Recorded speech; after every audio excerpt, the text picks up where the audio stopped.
Good afternoon.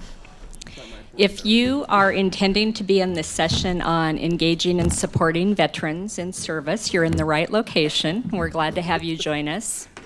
My name is Debbie Schuffenhauer, and I'm the Executive Director of the Washington State Commission for National and Community Service. The Washington Commission and the Washington Department of Veterans Affairs played a key role in starting veteran programming under the Corporation for National and Community Service Programs. In partnership with Washington Department of Veteran Affairs, back in 2009, the first Vet Corps program in the country started that was very intentional in enrolling veterans as AmeriCorps members to serve other veterans.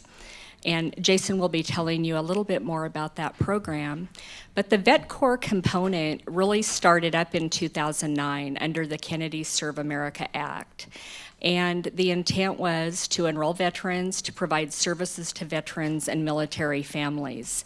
And today, from our panelists, you'll hear from 3 different programs how they're doing just that, how they're serving veterans, enrolling them as national service participants, and serving members or enrolling family members as members also. So we have a great array and a variety of services, and so we're looking forward to sharing our stories with you. We'd like to begin by showing a video that was produced by the Corporation for National and Community Service that talks about the work of the Vet Corps. And that happens primarily on college campuses. So you'll see from the perspective of the members that serve in the program who are veterans, you'll see a beneficiary perspective, and also from a college president, why he thinks it's important that they serve their student veterans. The video will take about 5 minutes. From the soldier returning from war. When we transition out, we need another mission. To the student in need of direction. I just didn't know how to say no to my friends. The community devastated by a tornado. I couldn't really grasp this has happened to my hometown. And the school in need of support. We need to focus on what it is that we can control from bell to bell. We say. I have now found my passion. Our parents and AmeriCorps kind of help us fix our own self. National service brought us hope. The extra attention that our senior corps volunteers are offering these kids makes a huge difference. Volunteer and help National Service make an impact across this nation. Get involved in your community. Make a difference. National Service works for America.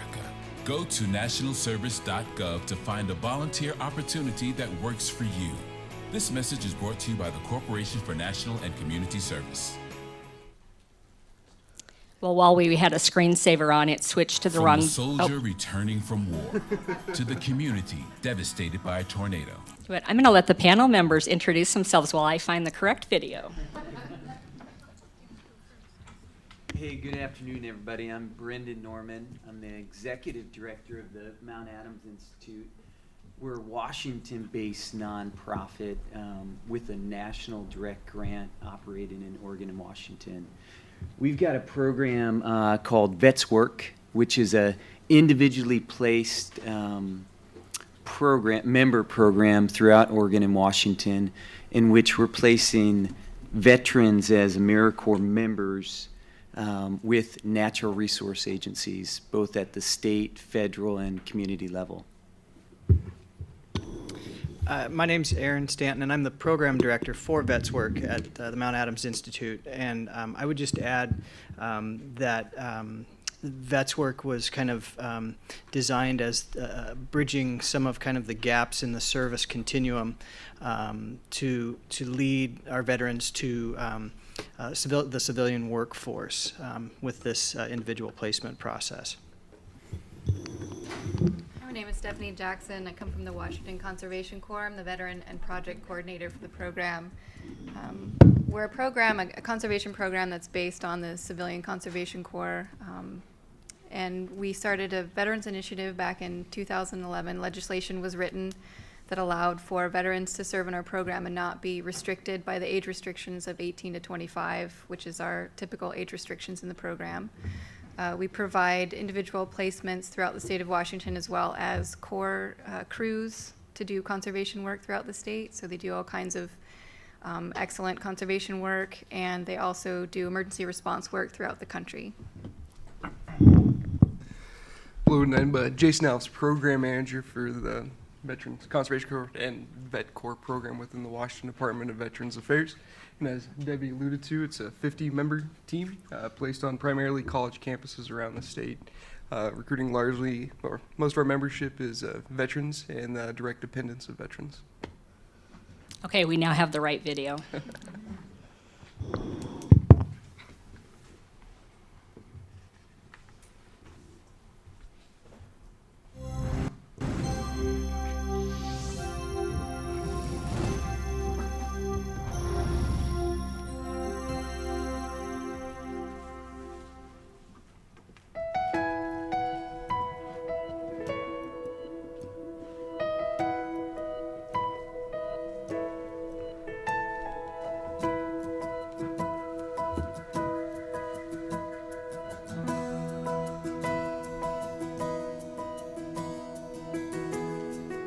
It was kind of rough. I had no direction, trying to decompress from everything that I just, got done doing, I felt like it was a culture clash.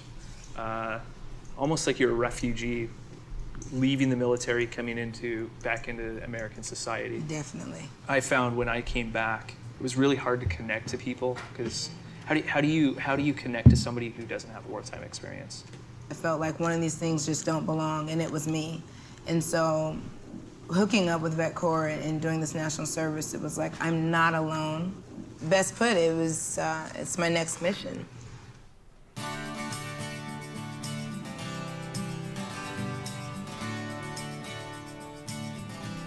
The two biggest things that veterans miss when they come out of the service are mission and unit. And if you can employ them in a new mission that they really enjoy and value and get passionate about, you have a dynamite force that is going to be able to impact many, many lives. The program works for a number of reasons. The first is because these are veterans or spouses helping other veterans and spouses. During this last Vet Corps year, we've had 31 members, and those 31 members served 7,000 active duty members, family members, or veterans over the course of the year. In other words, they've touched 7,000 lives. We've also helped 150 veterans get into college over this year. With the Vet Corps members helping veterans at colleges, that means a lot more retention and success. So it's a great economic boon for us as a country to have AmeriCorps members serving other veterans. If they get the services at the VA, if they get the services they need in the local communities, and if they can get to college and get their degrees and get a job, we have this huge pool of people who are not working, bring money into their families and themselves. Programs like AmeriCorps give you a chance to build on something after you've gotten out. Once you're in a situation like that, you don't come out the same. And when I started school here, I met other veterans that were kind of feeling the same thing. We got together to discuss our issues and issues of other veterans we had met along the way to figure out simple ways to reach out to these people in a proper way that didn't demean them. And I told the veterans, I'll give you dedicated space, but I want you, all of you, to serve as role model for our students. I want you to let them know what's possible. And most of my friends that had served in one position in AmeriCorps or another, while they were in college, they found a job a lot quicker than anybody who hadn't. So if we create a gap again, like we did after Vietnam, we lose, just flat out.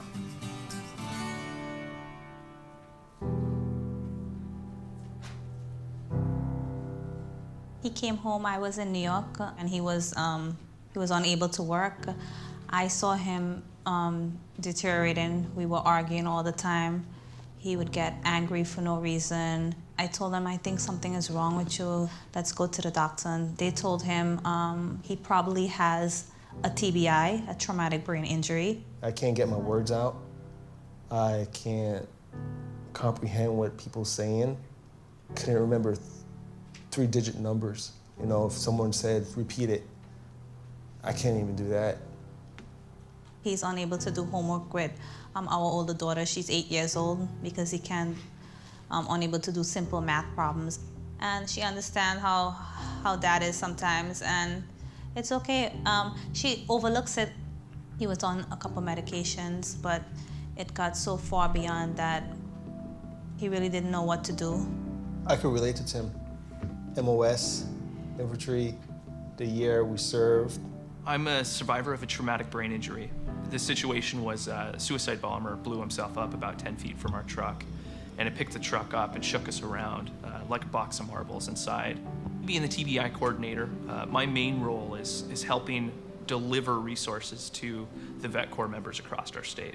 We were able to get a doctor who was able to treat him for what he has, which is his TBI and PTSD. Basically, all this information we had to find out from Tim. TBI research, there's TBI work source. I never knew about that. Vet Corps changed our life. If it wasn't for Vet Corps, I don't think we'd be sitting here today. I'm passionate about Vet Corps because in the 2 years that I've served as president of Seattle Central, I've seen it make a difference. I think it's crucial for the economic, the social, the moral fiber of this country. Without the Corporation for National Community Service being involved, we can't possibly extend the program with the general fund state dollars that we have into the kind of numbers that we've produced over the last couple of years, because there just isn't the ability to do this. So the corporation really is a leader in this whole regard. AmeriCorps and National Service, it's a need. It's a definite need in this country. The reason that my generation comes back and continues to serve, I think it's in great part because we want to see the work that we did overseas matter here.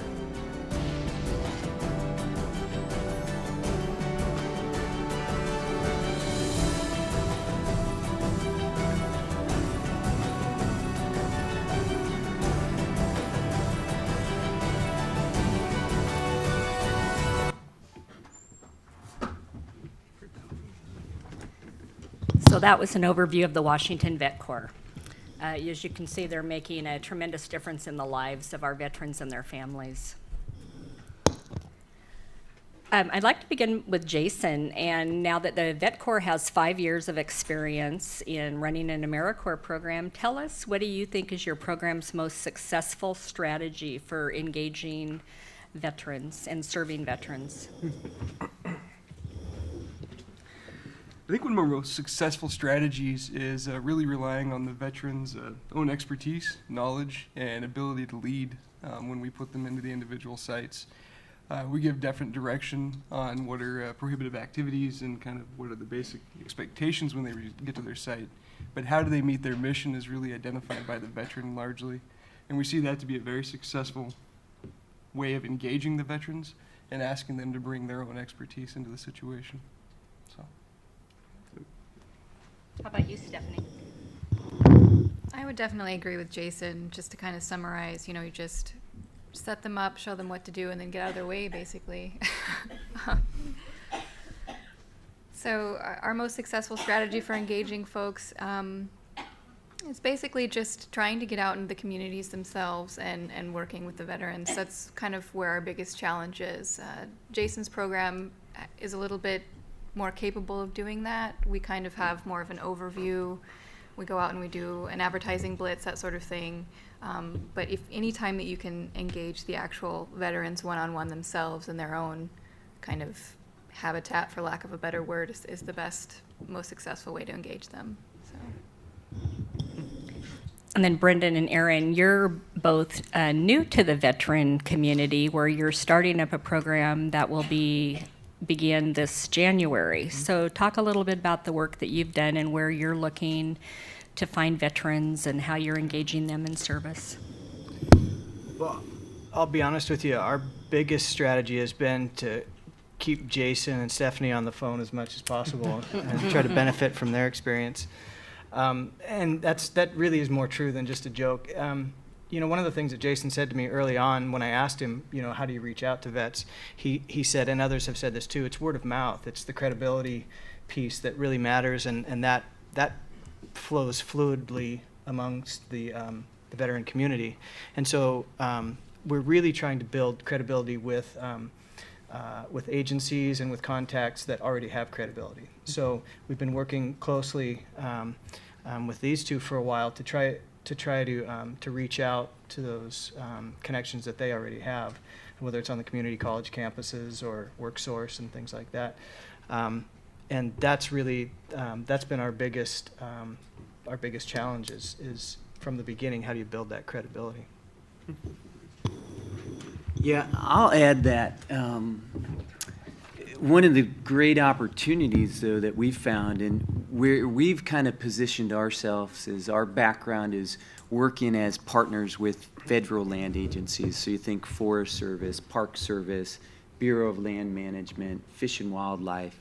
These are the organizations that historically we've operated with for 10 to 15 years. So we've got good connections and contacts within those arenas. And all of these agencies desperately are trying to figure out a way, not just to hire veterans into their workforce, but to support that transition from a military workforce into this civilian workforce. And so there's the intention on their behalf to hire veterans, but they haven't figured out kind of the good support program to make that transition work. And so that's where we've come in and said, hey, what we're going to do is hopefully try and fit some of the puzzle pieces together, whether that's partnering with other veteran organizations that have been operating for a while, or reaching out to both the state and federal VAs to look at other resources that have been one of the reasons that that transition hasn't been successful to date within the agencies, is a lack of awareness of the resources available to support the transitions, and or really just hesitancy within the agencies themselves because they don't feel equipped to support veterans within that transition. So we've said, hey, let us help piece this together, put the puzzle together, so that when our program does start, it's not just Mount Adams Institute, which is a really small nonprofit, or the Forest Service up in Trout Lake, Washington. It's Vet Corps, Washington Conservation Corps, Washington Department of Veteran Affairs, all of these players coming together to try and build up a more comprehensive program. So, Debbie, I think the original question is like, where have we been effective to date, or where are we finding that we're being successful in engaging veterans? And I'd say we've experienced success so far in tapping into this really strong willingness and interest to serve veterans and to support the transition. So I'd like to hear from each of you a little bit about some of the challenges you've experienced in engaging veterans in your programs and what you've done to overcome those challenges. What do you guys want to start? I guess I'll start. The main challenge that we've had in recruiting is the wage. Most veterans have, like anyone, they have certain expectations. They're a higher age group or an older age group than our typical folks that we serve. They have different needs. A lot of them have families. They come out of the service expecting certain wages to be there. And so that has been our biggest challenge in recruitment. So we emphasize things that they're interested in. Emergency response work. They're obviously pretty good at that. It's giving back to their communities, giving back to their country. They're equipped to do it. They're experienced in doing it. They love doing it. And a lot of their jobs translate directly to that work. We also emphasize a lot of the training and certifications that we offer. It helps them to get jobs in the long run. And we have a strong partnership with Jason and Washington State Department of Veterans Affairs. They help provide transitional training for not only the vets that come in our program, but also the folks who are already in our program. So we have everyone sit together, talk about like military cultural differences and that sort of thing. So the biggest challenge for us is just that wage, and then emphasizing the really awesome package that we have for veterans and what we can do to help them and what they can do to help us. So.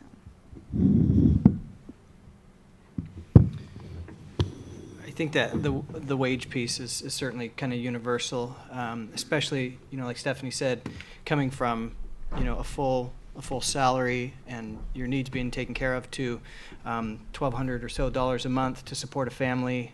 And in our case, oftentimes our locations are pretty remote. So Ukiah, Oregon, anybody know where Ukiah is?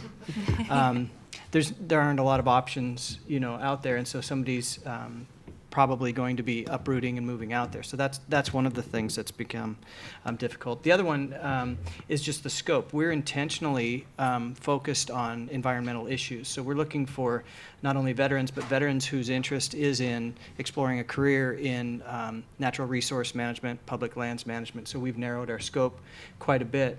But I think what is going to help us be effective is kind of like Stephanie said, the package that we're putting together. We're not just offering an internship or an AmeriCorps service placement added to that. We're offering a pathway to a new career, and a career in agencies that have been typically difficult to get into. So the Forest Service or USGS, things like that, you have a hard time getting into those agencies.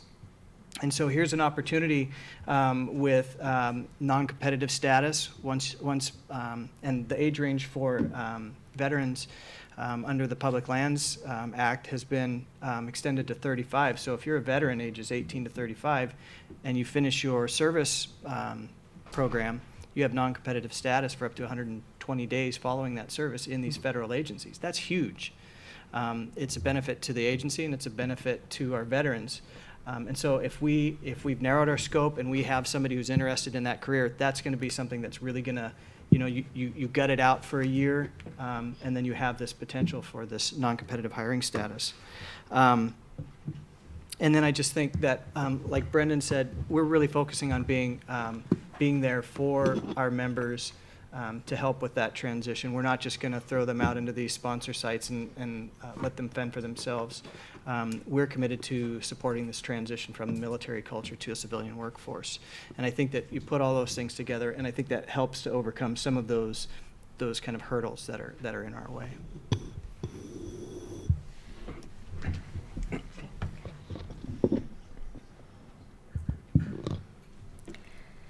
Well, as we know, many of the veterans that you're serving may have been, in a life and death experience and fought in a war.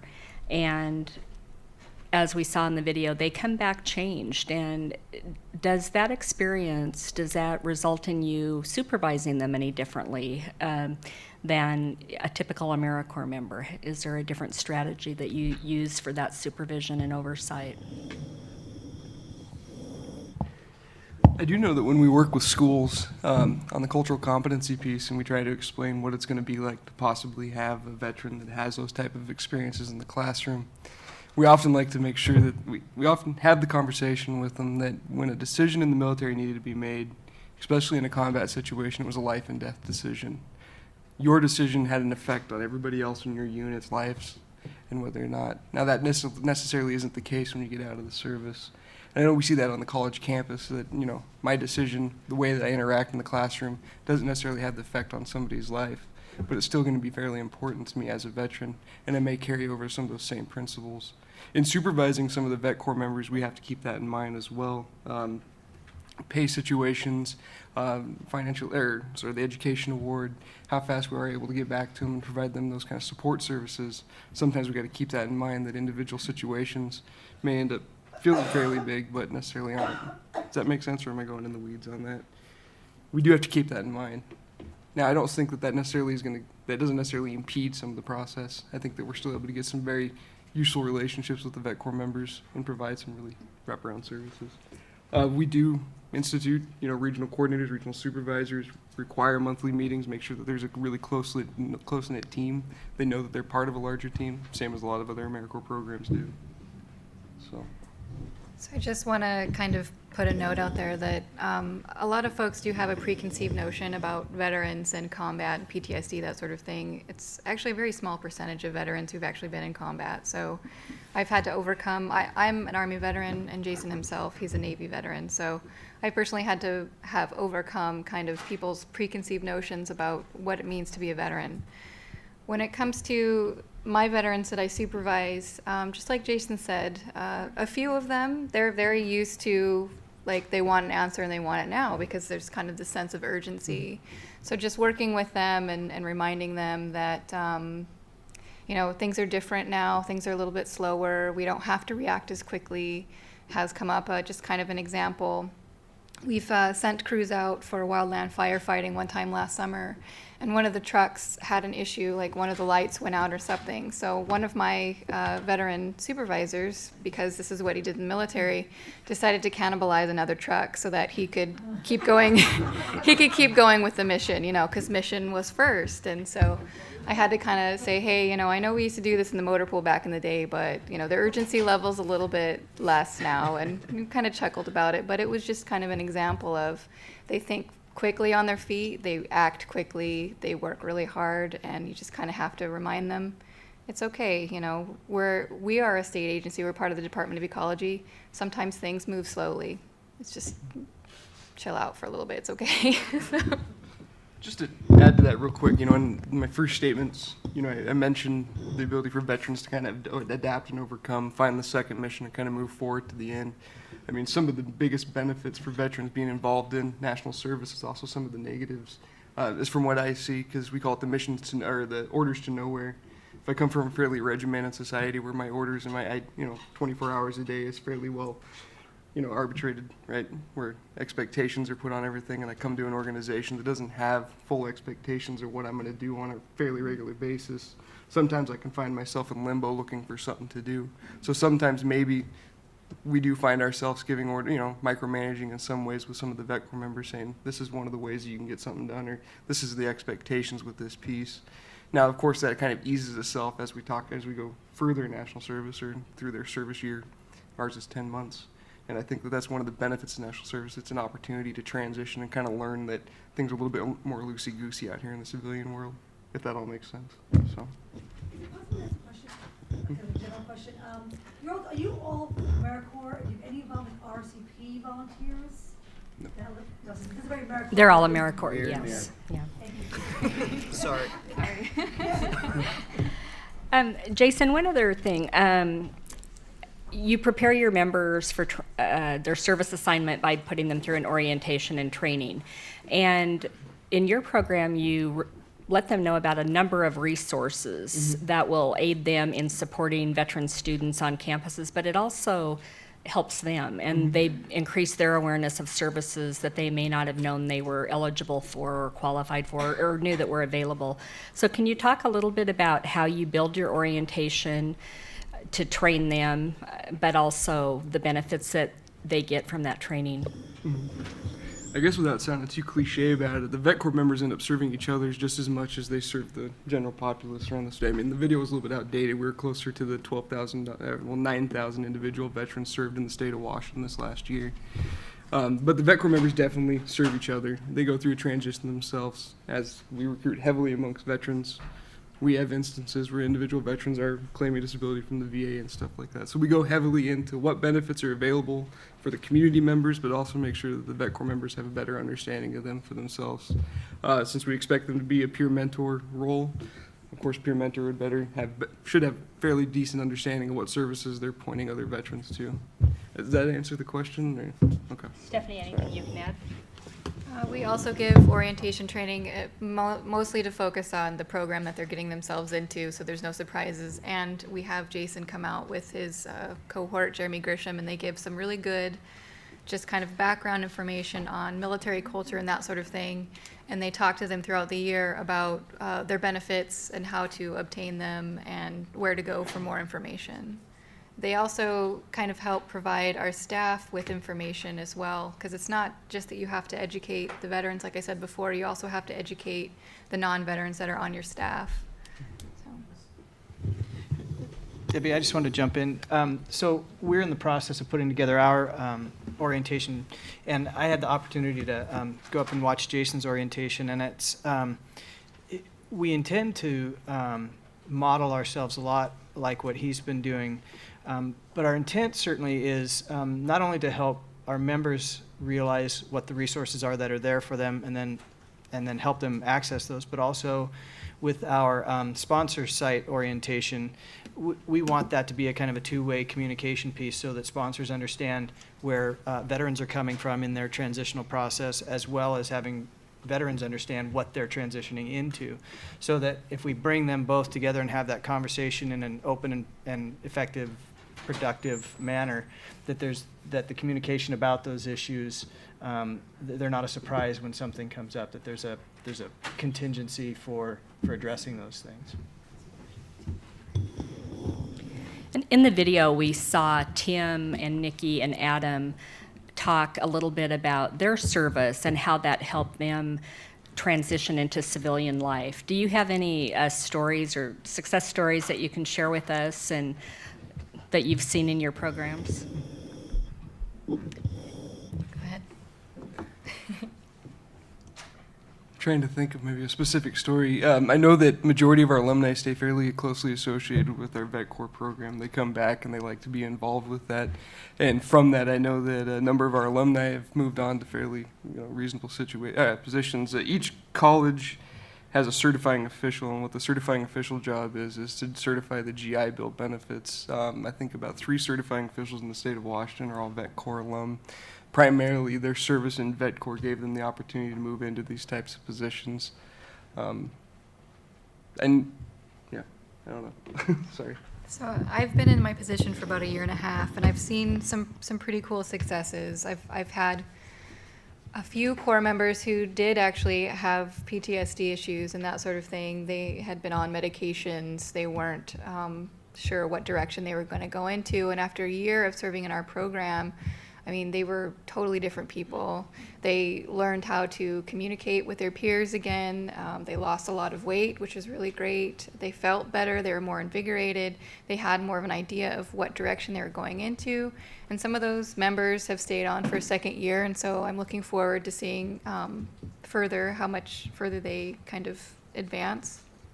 Also, I have a supervisor who is just really outstanding. He's excellent. He's 60% disabled, according to VA, but he's overcome all these issues, and he's growing constantly. So I see just a lot of personal stories, a lot of veterans coming into the program not really knowing, where they're going to end up, or they're kind of a little shy sometimes about even proclaiming that they're veterans, and then they come out just kind of having a better idea of what their direction is, and it's pretty cool to see. So. Then for all 3 programs, is there anything that you wish you would have known before you began working with the veteran population? Well, we're both vets, so we kind of had an idea of what we were getting into, so there weren't a lot of surprises for us, I don't think. I don't know. I don't have much experience outside the veterans population. So. Yeah, ask me in a year, Debbie. But to me, what remains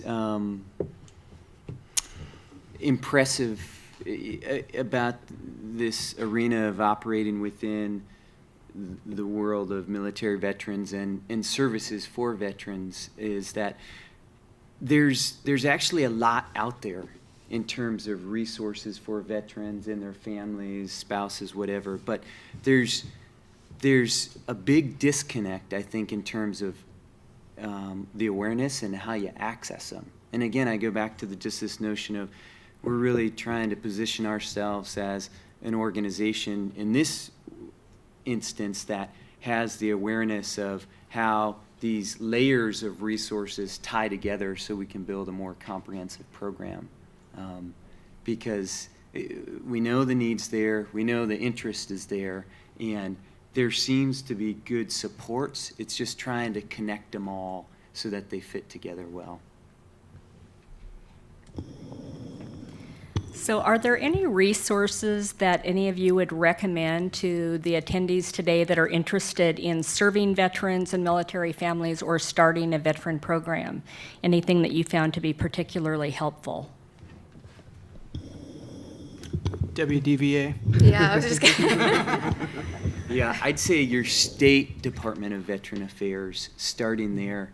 We've spent a lot of time and energy trying to access federal VA, and it's just much more difficult. But the response that we've gotten from both Washington Department of Veteran Affairs and the Oregon Department of Veteran Affairs has been quick, prompt, and just really interested in being a part of what we're doing. So it's that starting at a more local level thing, and it has really rung true for us so far.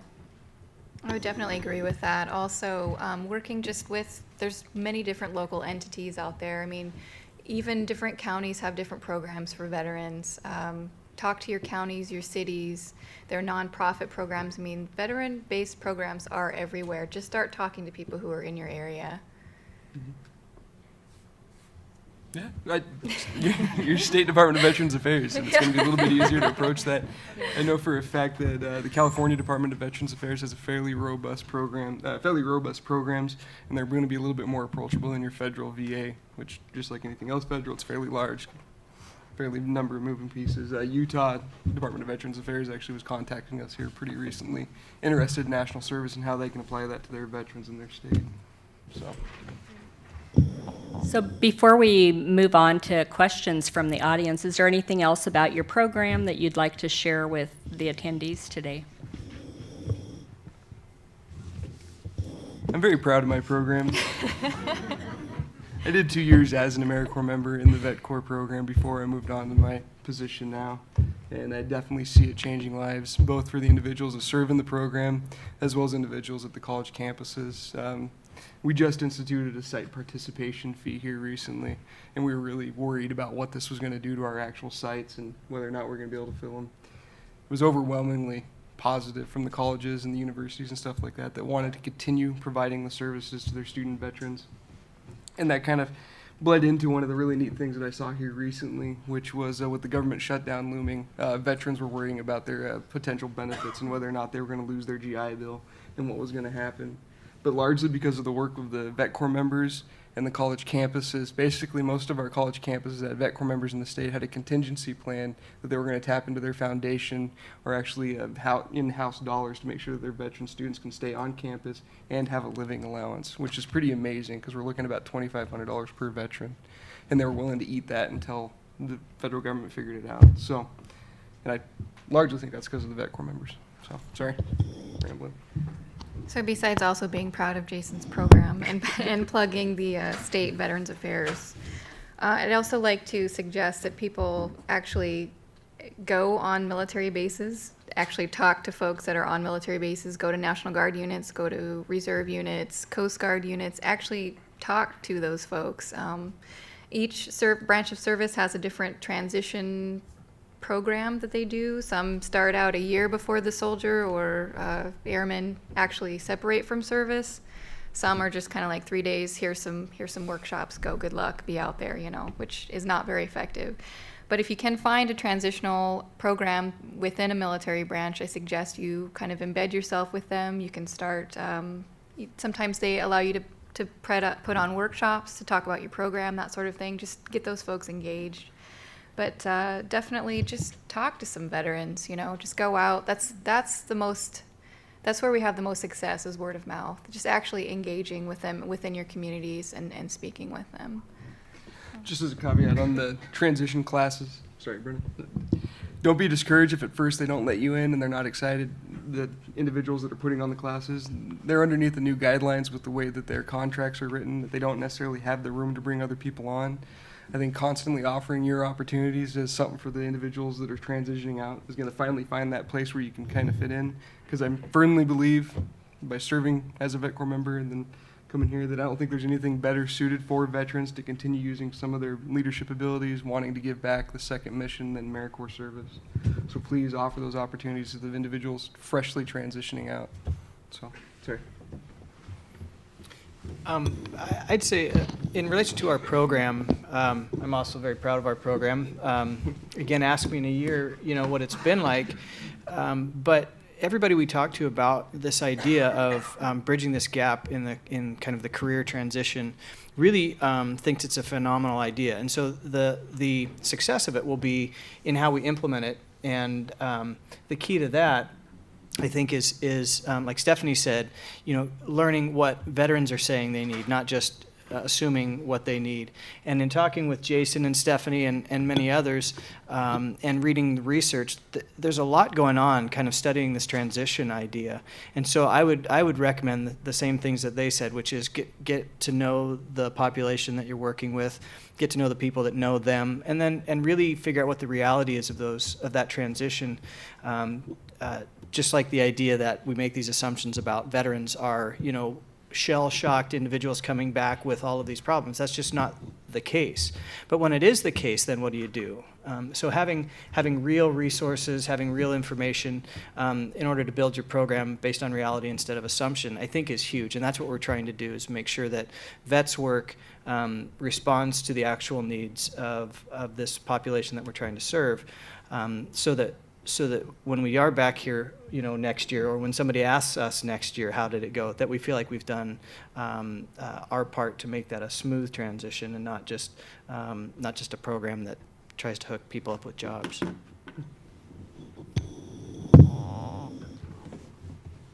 I guess I'd like to just add a couple things. If you are thinking about having a veterans program, I would strongly recommend that you provide some sort of counseling services, or at least information to counseling services, even though the majority of veterans do not have the stereotypical issues. You might encounter one or two, and it's just good to have kind of a contingency plan in your back pocket just in case. So since we're a state agency, we're lucky that we get to work with DVA. They provide, you could work with them even if you're not a state agency, but they provide behavioral health training, which is excellent. And also we have an employee assistance program that even for our members, because we do emergency response work, so folks go out and sometimes they can be exposed to some traumatizing events. We make sure that we provide them with mental health services or counseling. We hook them up with contacts within their area, and we don't just leave folks to their own devices. So it's just something that's important. And as you probably picked up during the conversation today, one thing that has happened in Washington State is the Commission has supported quarterly meetings of the veteran serving programs in our state to enable them to do some cross-pollination, share best practices. You've heard they tap into each other for training. We've just found it to be really a beneficial way to build the capacity for programs in Washington State to serve veterans and military families. Brendan and Aaron's program, they're a national direct, so they're serving in Washington and Oregon. The other two are Washington-based, and we've had VISTA programs and others involved also. We feel that's really important, and we're glad to do that. And those of you may want to talk to your state commission if that's something that you would be interested in. I think you'd find it really beneficial to your program. We'd like to take questions from the audience, but we would ask that you come up to, there's a microphone to each side of us. This session is being recorded and played virtually for attendees across the cluster, so we'd like to make sure that everyone can hear your questions.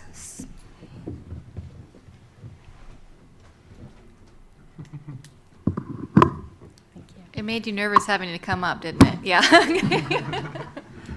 I'm nervous too.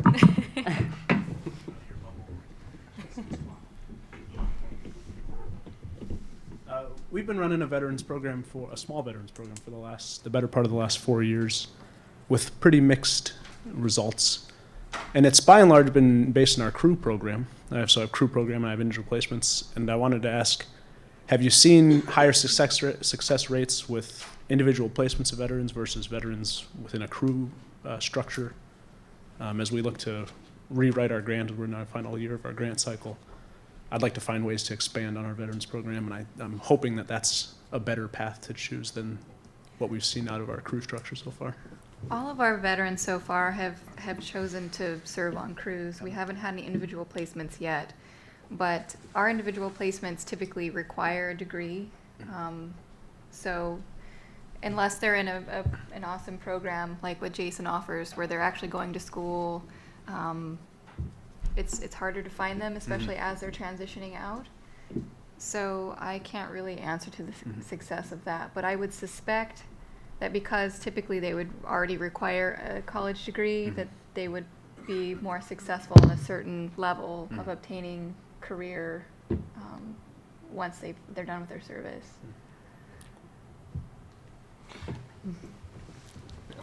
I can see benefit in both things. Yes. When we talk about veterans and we talk about integrating veterans, we always talk about providing team and membership, because we come from a pretty strong unit when we're on active duty and stuff like that. But we also talk about the need to be individualized when you come out and the need to kind of express yourself. So our program is largely individual placement on the college campus with a larger team aspect. It seems to be fairly successful for them to know they're part of a larger team, and we get them together fairly regularly to remind them of that. But at the end of the day, they go back to their individual site and then shine, or not sometimes, I guess, but mostly shine. So, sorry. I mean, I think that's Hi, that's I'm our, Marie. Do you have any notion, as people are separating from service, if volunteerism is being presented as an option for reentry into everyday life? In Washington State, it is. I know for a fact. Okay. We have Vet Corps members that are working closely with the Joint Base Lewis McChord, which is the very large base right outside, right south of Seattle, and then Fairchild Air Force Base, which is right outside of Spokane. We have Vet Corps members that are working closely with the ACAP and TAPS programs, which is Army Career and Alumni Program for the Army and Air Force, and then TAPS, which is for the Marines and Navy. It's a Transition Assistance Program. So we have Vet Corps members that are providing that service, letting that the individuals know that are separating that this is an opportunity, AmeriCorps is an opportunity. But I can't speak for bases outside of For Washington. other. Yeah. Okay. But I thank you. definitely think that if there's an in, there's an opportunity to do something like that. I think that'd be a very untapped. I mean, I think that'd be a very beneficial resource for veterans that are transitioning out. So. Thank you. Mm-hmm. Hi, I was just wondering if you could talk a little bit more about some of the specific tasks and activities that the veterans are doing, so I can get a little better sense of what they do on a daily basis. Forward. So I'll talk about our crews. So we have mixed crews of non-veteran and veteran, and we also have all veteran member crews. So we are conservation crews. So our crews each have different specialties. We have crews that do trail work. We have crews that do planting, riparian restoration, sediment monitoring. We run the gamut kind of conservation on the ground work. So dependent on what crew they're in, depends basically on what their specialty or focus is. We have some crews that we call spike crews that travel throughout the entire state, and they perform every type of job that we provide. So their experiences are rather varied. They start their day at 7 o'clock every morning, and they run till 5:30 in the afternoon. We have 4 10-hour shifts, so Monday through Thursday, that's their basic schedule.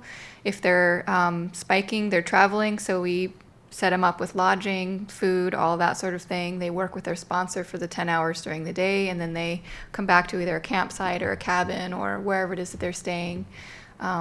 Sometimes when they're traveling like that, they're traveling for 8 days at a time, and then they have 6 days off.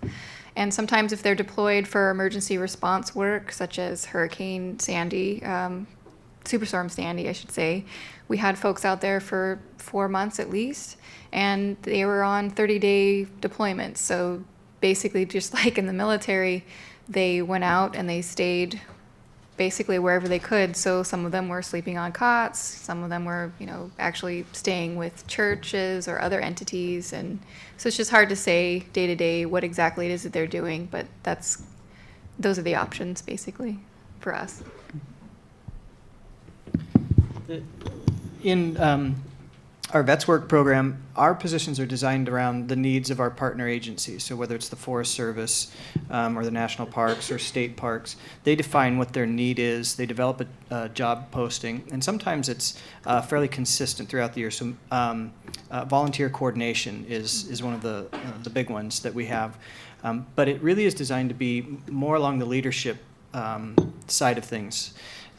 Again, we feel like it's this transitional career development program, and so those positions sometimes they do include field work that sounds a lot like the ecology work that Stephanie was talking about, but that may be for a particular portion of the year. Our Forest Service, for example, has cycles of the work that they do in the summer, a lot of their maintenance and repair work and things like that, fire work potentially, but for the most part, we're looking at these more supportive roles, so maybe coordinating the educational program or developing a process or a procedure that the agency will then use moving forward.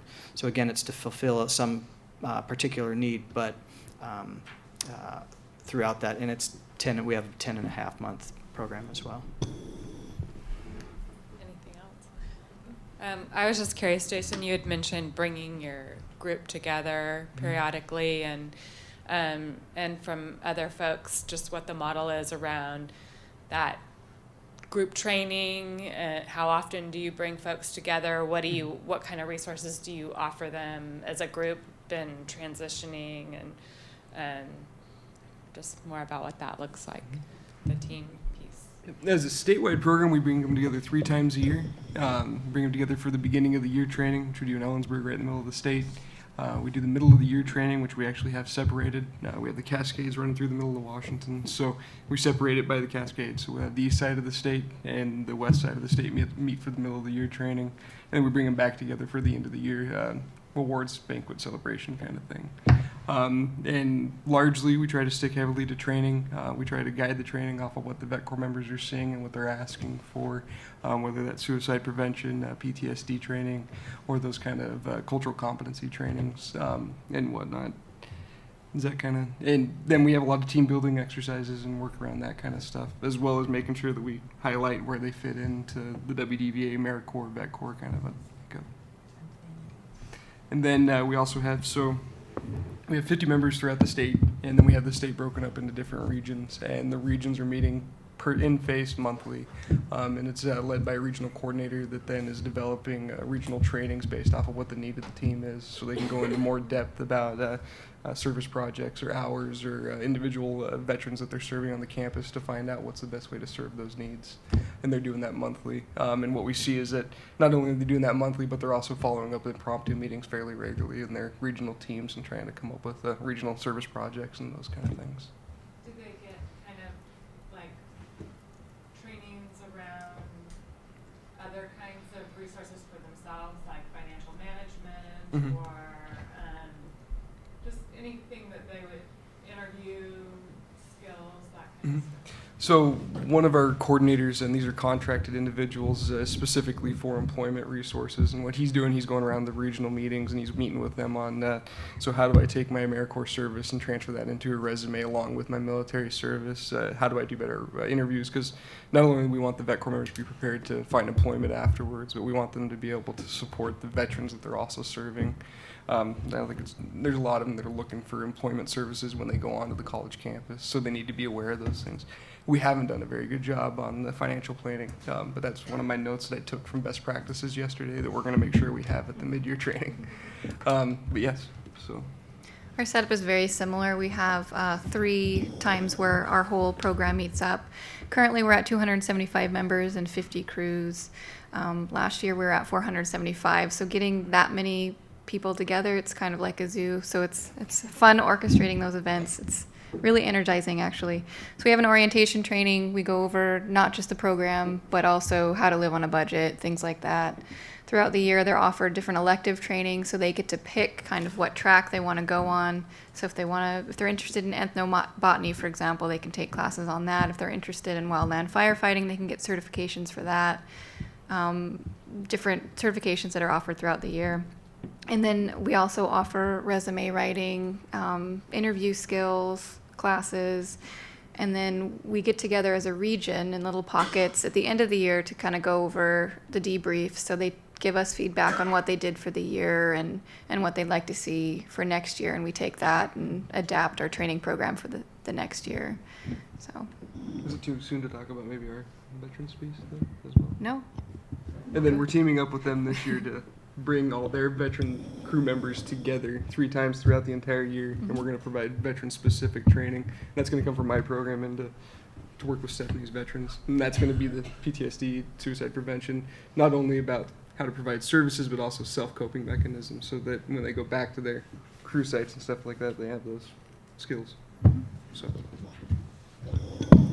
We're very similar, so I won't add more on that, but I'll say we do add in to those quarterly and regional monthly meetings just some other general skill building that we know all organizations use. So we've got everything from how do you hold an effective meeting to public speaking to grant writing, fundraising, so kind of that collective suite of skills that folks can carry with them wherever they go. And I think the other kind of structural aspect to bringing our folks together that are spread over a 2-state region is that even though they're individually placed, those trainings and workshops effectively build that team of members together. So you might have someone in northern Washington and southern Oregon that see each other quarterly over the year, but because they've spent real intensive time together, you're starting to replace that team aspect that they're coming from. So, I'm sorry, I keep talking. But one of the things that I did want to say is that the Vet Corps members, what they're going to see on their daily schedule and stuff like that is going to be a little bit different from the different organizations. So those general skills that we're really wanting to prepare them with is the suicide prevention, the PTSD training, and those type of things, since those are the main things that people are bringing to them. And they're not mental health providers in any aspect, but they do have the basic skills to make sure that veterans are in crisis or have questions about those things, they can direct them to the correct services and stuff like that. So, yeah, I'm sorry. Yeah. All of your organizations are strictly veterans. Some are veteran focused for service, and some are just strictly the team, the crew is veterans. So that the nonprofits, the other agencies out there that would like to reach out to veterans are having some challenges in doing that. And I think it goes to some of the questions that was originally thrown out there, like how do you supervise differently? If you're not fortunate enough to be able to have 5 or 10 slots and you're going to develop a program within your agency that is only veterans are going to be on this crew, but they're going to be integrated into the rest of the agency, and working with other members who are maybe much younger and certainly less experienced in life. So so there would be a tremendous difference in how you would have to supervise folks like that, coming from not knowing anything to, having tremendous responsibility already. And I'm hearing from some folks big challenges in interesting veterans in being a part of a group like that. That's a mixed group, not just veterans, because they want to be around veterans and aren't comfortable yet being integrated, but yet they still need the bridge and the transitional experience. And I think there's a lot of agencies that are really trying to reach out and have a couple of slots when they get their grants and really trying to help provide that transitional experience for veterans, and are just having a lot of challenges in being able to somehow integrate them into an existing program with a lot of other kinds of folks. Any suggestions about how you might go about doing that? When we first started our program, we had one all-veteran crew, and yes, initially, I think veterans will relate to other veterans out the gate because they came from the same world. It's a completely different culture. After about 3 months, they all got really sick of hearing the same stories and stuff over and over again.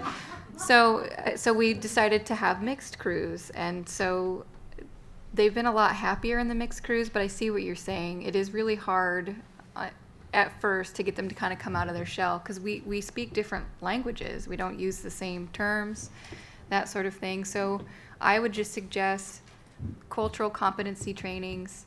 I know AmeriCorps has webinars on military culture. That helps. Just speaking with your state DVA or whomever, just to get the kind of the lingo down, that helps a little bit because like Mark Fisher, who was a part of your program, he himself wasn't a vet, but he had worked with vets for so long. He was comfortable with them. They were comfortable with him. So it's just kind of learning about their world, and that helps them come out a little bit. Sorry, it's kind of vague, but it's the only thing I can recommend. Yeah, we did a presentation last week with the Washington State College, community college organization called CUSP, and it's the college, university, student development program organizations, so all the student involvement organizations on the college campuses, and they had the same question. They said that we have student veterans on our campus, but they're not coming to the dances, they're not coming out to the feeds, they're not taking part in the Halloween events. So what do we do to get the veterans to take part of these events? And the best way that I could come up with how do we have that conversation is that we have a lot of the same goals. I think that's where National Service has a lot of the same goals and mission. Well, let's not say mission, let's say same goals and same ideals as military service does. It's just a matter of having a conversation that somebody that's coming from a different culture is going to be able to understand it. So we worked with the community colleges to say, well, you know, if we're talking about mission, or if we're talking about a strong connection to mission, maybe having the veteran take part in college expectations or, you know, program development, stuff like that might be a way to really get them involved in that kind of stuff. I know that I'm drawing pretty big generalities right there with using the community college, but I think that does that make sense? Finding the language, the cultural competency, being able to say it in a way that the veteran possibly understands, I think would be a very powerful way to get the individual integrated. Veterans are finding communities to stick to when they first get out because it is a group that they understand and understands them. I don't think that's necessarily a beneficial thing at the end of the day because it isn't transition if you stay with a small group of vets. So, I think for us, it's about the purpose of our program. We're supporting vets, but we are an environmentally based nonprofit. I mean, that's our focus. So what we've added to that mission of ours is to support veterans who are also interested in that same intent. And so if we're speaking the language of conservation and natural resource management, and we're marketing this program to our veterans who have that interest, then that's our connection. Now, granted, we're not putting teams together in the way that you're kind of talking about, but we are placing veterans into agencies that are not, you know, they're not veteran oriented, though in many of them there happen to be veterans all the way up through the leadership roles. So I think connecting them there is part of it too. So what are the commonalities? Are there leaders in the organization that have military background? But I think for us the biggest thing is the connection around the intent of the program itself, which for us is conservation for the most part. We have time for one last question. Sweet, thank you, Debbie. I absolutely hate this, by the way. Happy birthday. And I'm being videoed, right? Okay, so my question is, no, I'm Shelly. I'm with Serve Wyoming. And Jason, we traveled to a campus compact training in Denver just to hear about your program. Okay. So I'm excited to meet sort of you. It was pretty awesome. Peter Schmidt presented at that, correct? Yeah, he Peter did. Schmidt, It was and pretty Tim awesome. Lovett, right? So. And I guess my question is kind of, as a commission, wanting to facilitate and try to help encourage these kind of programs coming up to AmeriCorps, I'm just wondering what the process was. I'm assuming you were a state program. Is he one of your portfolio? In 2009, they started out as a formula program, but this is their second year of being competitively funded by the corporation. Congratulations, that's really cool. Well, and maybe that's a joint question to you guys then is, would you encourage, how would you encourage the commissions out there to try to facilitate these things happening? And did you start as an AmeriCorps program, or was it something like this where you're coming from a nonprofit that saw the need and tried to combine efforts? So some of the history, Debbie would be better to present on that. Well, back when the Vet Corps started was the same time, you know, the new GI Bill was rolling out. There were going to be a lot of returning veterans. And in Washington State, then Governor Gregoire worked with higher education and the Department of Veterans Affairs to develop an MOU with the college campuses to be veteran supportive campuses. And that was really the foundation upon which the Washington Vet Corps was built. And in fact, the day in the rotunda of our state capitol, the day that the presidents and the governor signed this MOU was the very same day that Kristen McSwain, who was then the director of AmeriCorps, came out and they swore in the first class of AmeriCorps. So they really saw that national service could be an effective strategy to engage veterans in helping other veterans. And I think personally that's one of the most powerful components that I think of the program is that we're not fixing veterans, or they're not you know, we're veterans helping veterans, and that's just part of the culture that they know from their military experience, and it allows them to continue that into civilian life. I do think some of the success has been that it has been within the Washington State Department of Veterans Affairs. Aaron and Brendan and I have all talked about breaking into the sea of goodwill. There's a lot of people with a lot of great intentions for veterans now, but if I'm a veteran freshly transitioning out, it ends up being somewhat noise, and I get apathetic to what's available. So if it's coming from a trusted, reliable source that I've known for quite a while, it changes the conversation a little bit. That's not to say that somebody should be discouraged from entering that.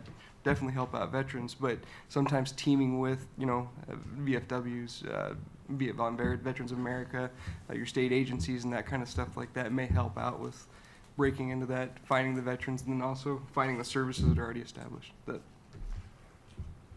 So.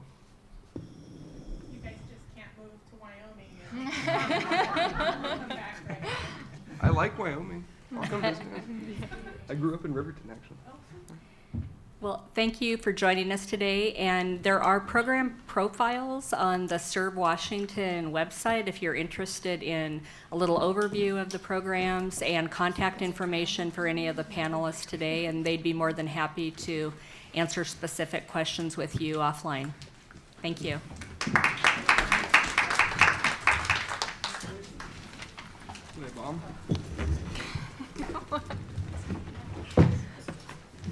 Hey.